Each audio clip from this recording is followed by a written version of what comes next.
If you are divided from your body, you are also divided from the body of the world, which then appears to be other than you or separate from you, rather than the living continuum to which you belong. Philip Shepard, New Self, New World. Divided. A mother's body against a child's body makes a place. It says you are here. Without this body against your body, there is no place. I envy people who miss their mother, or miss a place, or know something called home. The absence of body against my body created a gap, a hole, a hunger.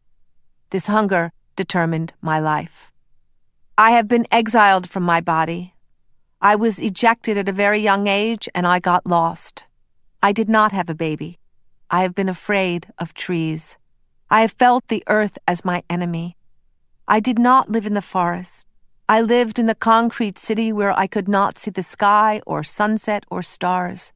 I moved at the pace of engines, and it was faster than my own breath. I became a stranger to myself and to the rhythms of the earth. I aggrandized my alien identity and wore black and felt superior. My body was a burden. I saw it as something that unfortunately had to be maintained. I had little patience for its needs. The absence of body against my body made attachment abstract, made my own body dislocated and unable to rest or settle. A body pressed against your body is the beginning of nest.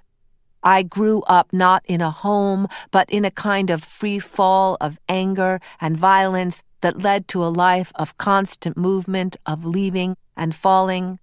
It is why at one point I couldn't stop drinking and fucking, why I needed people to touch me all the time. It had less to do with sex than location. When you press against me, or push yourself inside me, when you hold me down or lift me up, when you lie on top of me and I can feel your weight, I exist. I am here. For years, I've been trying to find my way back to my body and to the earth. I guess you could say it has been a preoccupation. Although I have felt pleasure in both the earth and my body, it has been more as a visitor than as an inhabitant. I've tried various routes to get back: promiscuity, anorexia, performance art. I've spent my time by the Adriatic and in the green Vermont mountains, but always I have felt estranged, just as I was estranged from my own mother. I was in awe of her beauty, but could not find my way in. Her breasts were not the breasts that fed me. Everyone admired my mother in her tight tops and leggings with her hair in a French twist as she drove through our small, rich town in her yellow convertible. One gawked at my mother. One desired my mother, and so I gawked and desired the earth and my mother, and I despised my own body, which was not her body. My body that I had been forced to evacuate when my father invaded and then violated me.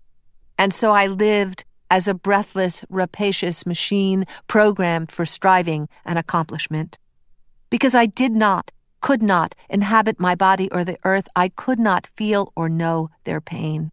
I could not intuit their unwillingness or refusals, and I most certainly never knew the boundaries of enough. I was driven. I called it working hard, being busy on top of it, making things happen. But in fact, I could not stop. Stopping would mean experiencing separation, loss, tumbling into a suicidal dislocation. As I had no reference point for my body, I began to ask other women about their bodies, in particular their vaginas, as I sensed vaginas were important. This led me to writing the vagina monologues, which then led me to talking incessantly and obsessively about vaginas. I did this in front of many strangers.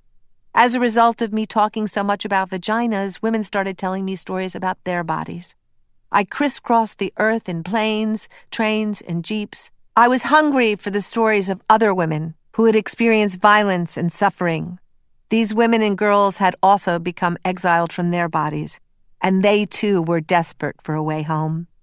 I went to over 60 countries.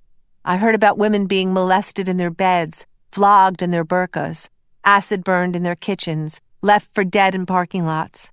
I went to Jalalabad, Sarajevo, Alabama, Port-au-Prince, Peshawar, Pristina. I spent time in refugee camps and burned out buildings and backyards, in dark rooms where women whispered their stories by flashlight. Women showed me their ankle lashes and melted faces, the scars on their bodies from knives and burning cigarettes. Some could no longer walk or have sex. Some became quiet and disappeared. Others became driven machines like me.